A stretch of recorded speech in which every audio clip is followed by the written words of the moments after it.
means. So let me just get the two of you guys right there. Two of you brothers right there. Get up here. Quickly.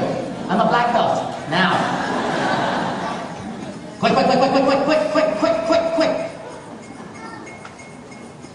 Now that I know that you hate me, get on up here. Isn't it nice to see Filipinos actually turn shades of red? Are you guys Filipino? All right. Let's just pretend that you two are going to become saints, but not yet.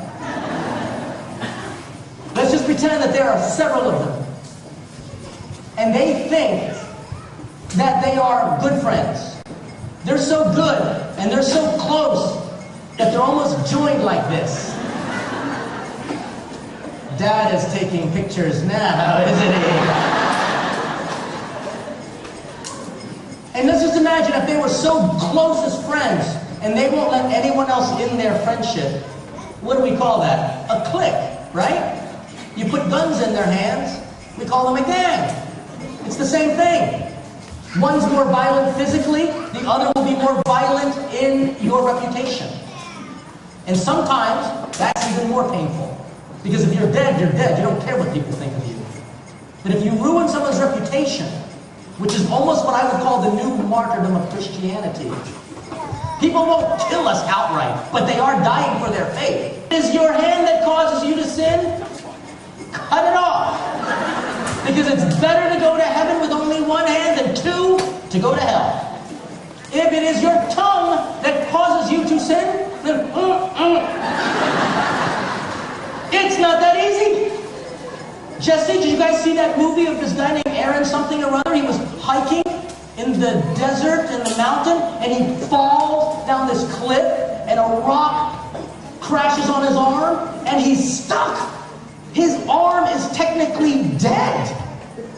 And the only way he's going to survive is if he gets rid of the dead limbs in his body. You know what that's called? Confession. Because sin kills parts of our body. And the only way that we're going to live is if we cut sin out of our life. So you know what he had to do? He had to cut himself away from his dead arm. And he didn't even have a sharp knife. I think he only had like a spork from Kentucky Fried Chicken. Cut himself away. That is painful. It is as painful as cutting out sin in your life. If you guys were so close, and you were like all the bestest of friends, you're like BFF besties, will you want him to get closer to God? Seriously? Like, pretend you're all very bad people, and he starts to want to pray and go to church. Do you think he's going to let him go? Are you going to let him go, Justin? No. Is it easy to leave a clique? No. Is it easy to... What I call using my martial arts skills as spiritual combat, Sam. You ready? Sam hates me right now. Sam, I have to demonstrate to these people the 4 basic moves of self-defense, which is very different from the 4 basic moves of martial arts. The 4 basic moves of self-defense can be seen as ABCs and Ds, the ABCs and Ds of martial arts. And I'm going to tell you what they are, and hopefully you will remember this for the rest of your lives. Sam, make a fist. This is going to represent temptation. Temptation hurts us. We are tempted, and when we fall, we get beat up. Don't you feel beat up when you sin? I mean, I know I am like, oh man, I did that again? And I just feel yucky. I don't even want to go to church anymore. That's temptation. But just know that the devil and the temptation are 2 different things. The devil doesn't want to touch us. We are God's. If the devil were to touch us, it would be like holy water on a possessed person. Ow! We are made in God's image and likeness. We are beautiful even though we don't believe it. And therefore the devil does not want to touch us. So how does temptation hurt us? All the time. Well, I'll show you how. Sam, punch me. Sam, come on, seriously, you're the devil. Punch me. Hello. The last time I checked, the devil doesn't punch like this. Now let's see what happens, Sam. Good, Sam, punch me. Keep going, Sam, let's see it. Oh, God. Hey, come on, Sam. Sam! You just hit a priest!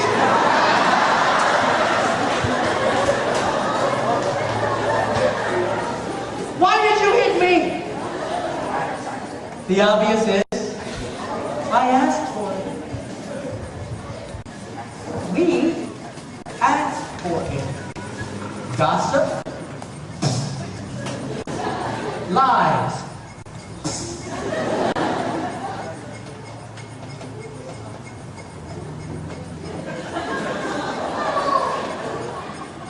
internet, alone. We asked for it. We forget that the first step in all spiritual combat is, punch again, A. Avoid it. Avoid the near occasion of sin.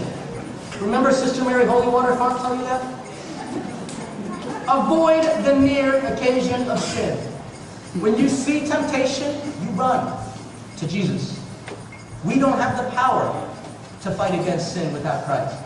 That's why everything we do is in the name of the Father, Son, and Spirit. Avoid the near occasion of sin. The next step in all spiritual combat is, you might think, B, to block it. And while that is certainly true, the devil has other hands, doesn't he? So go ahead, keep punching. This is what our spiritual lives look like. Go ahead, just throw punches at me. Go ahead. Punch. I'll block it.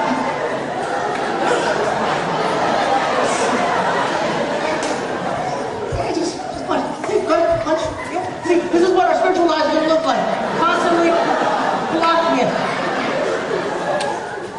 Admit it. Don't we sometimes waste our energy just blocking temptations? Like, I'm not going to. That's what our spiritual lives look like.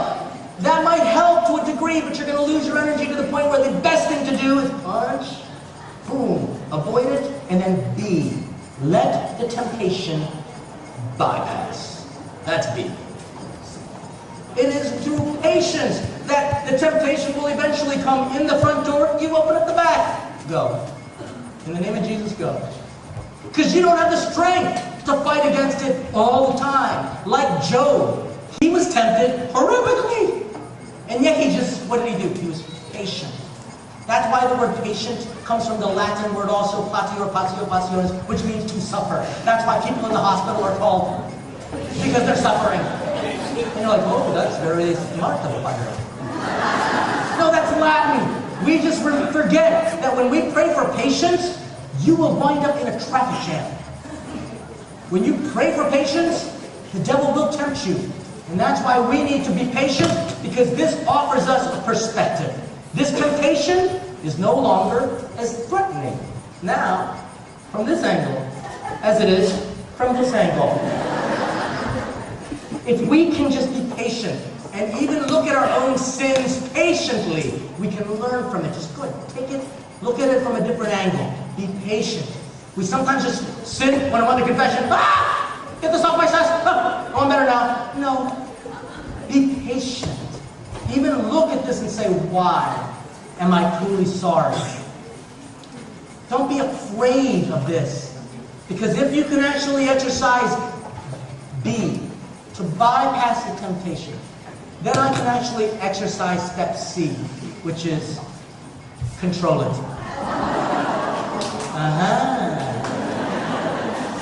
Controlling what we do. I can't control the temptations. They will always come. However, I can control what I do with them. Because if I don't control my actions, the temptation will control my actions. And we know that. That's called addictions. It's called that we sometimes even lose our freedom in it. And thank God the church teaches that if someone is addicted to something, God's even more merciful. It's awesome. The divine mercy is so powerful. Because if then I can control it, then I can actually exercise step D. which is destroy it. Because if we don't destroy evil in our lives, it will destroy us. And that means I no longer back away from the temptation, because if I back away from the temptation, guess what? I'm right at its core. Where is the most dangerous part of the whip? It's the tip. How do you avoid getting whipped by the tip? Enter into combat and destroy it. And that's what you're going to do. Sam. Let's just take an example of treating people like objects. It happens. We do it all the time. Who's not guilty of looking ill of another person? Whether to deify them, or to abuse them in your eyes, or to make fun of them because they are less than you and less than perfect. We do it all the time. People cut me off on the highway. I think ill of that person. Someone is mean to me, I am mean right back in my thoughts. It requires me to enter into combat and destroy that in me. Let's do it, because I need to destroy this. Let's just pretend that I'm back in high school and I'm on the basketball team. What? I'm on the basketball team with my friends. All of us tall people. And in comes this person who we like to make fun of. Or it could be a beautiful girl on the cheerleading squad who really knows how to work her pom-poms, right? Why are you people laughing? Maybe it's a reality. And we need to look at it for what it is. And you can almost see the temptation coming as soon as that person, the object of our scorn or the object of our desire, comes into the room. You can almost see the temptation just coming.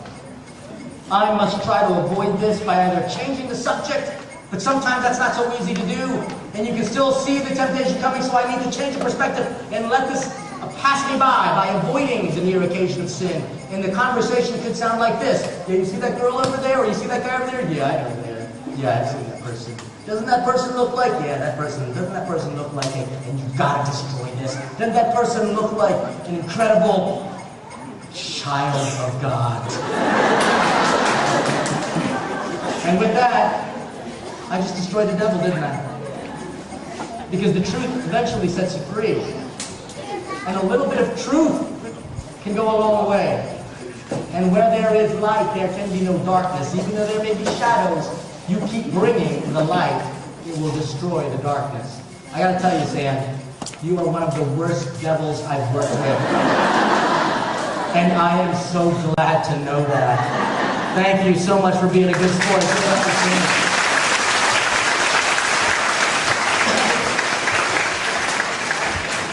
I try to have fun whenever I do these events, because I don't like to be bored. Do you like to be bored? Do you see the power of our faith is actually dynamic? If you were to actually put yourself, that's where we get dynamite. It's powerful. It's got power to it. Our faith is dynamic. When we become stagnant in our faith, we need to get outside of our situation. We need to do something about it. Whether it be study, whether it be serving one another, whether it be increasing a devotion or changing a devotion. Whether it even just be going to a different church, a different Catholic church in the neighborhood, just to get a little dynamism. Because I know that we can sometimes grow stagnant. You know what that's like. Especially on Christmas and Easter, when you come into church and someone is sitting in your pew. You know what it's like when you get a new pastor and he changes something. Or a new mass schedule. What I'm trying to encourage you to do is not be afraid of change. Because change means dynamism. And it's very easy to hate change because we want things exactly the same all the time. But that's the definition of boring. And we can't be boring, therefore we've got to be dynamic and respond by making changes in our life all the time to make ourselves a little bit better every day. What is the change that you need to make today to make your life a little bit better today? Don't make it so quick. You can't do it. In fact, the fathers of the church will say, if I'm changing direction, I'm going 100 miles an hour this way, I've got to actually slow down before I can turn directions. That's called conversion, and it's got to be slow. Many of you are going to go back to your own sinful ways. Tonight, I will. But I'm constantly trying to make little changes in my life every day so that I can, when I get enough strength in me, I'll be able to fight against the evil one more effectively. But I'm talking about patience. I'm talking about dynamism. I'm talking about the principles of spiritual combat, ABCs and Ds. Now I need to teach you all the 4 most important moves of martial arts. And I learned this when I was this big. I signed up for karate class because my brother was doing it and I wanted to be Bruce Lee. Oh? Bruce Leo. So, I am so corny, I know, and I'm sorry, folks. But corn is food and it's delicious if you prepare it well. So I put on my little white outfit. And I was adorable. But I didn't take that thing off for like 3 weeks before my first karate class. And my first karate class, I thought that my first move was to do a backflip and land in a tree. And say like in those movies, my technique is better than yours. You know, like other mouths move and everything. I thought I was going to learn how to do that, because that's what I saw on TV. Nope. The first move that I learned was this. Which is the Korean word for attention. Ah, who's that? I hear a little, oh yes, thank you, young butterfly. Pay attention. And by the way, these first 4 moves of martial arts are the exact same 4 moves of the spiritual life. Pay attention. Just pay attention to God. And that second move would never come because that first move I didn't do very well. A whole hour and a half I was instructed to just stand there and pay attention. It's like an 8-year-old.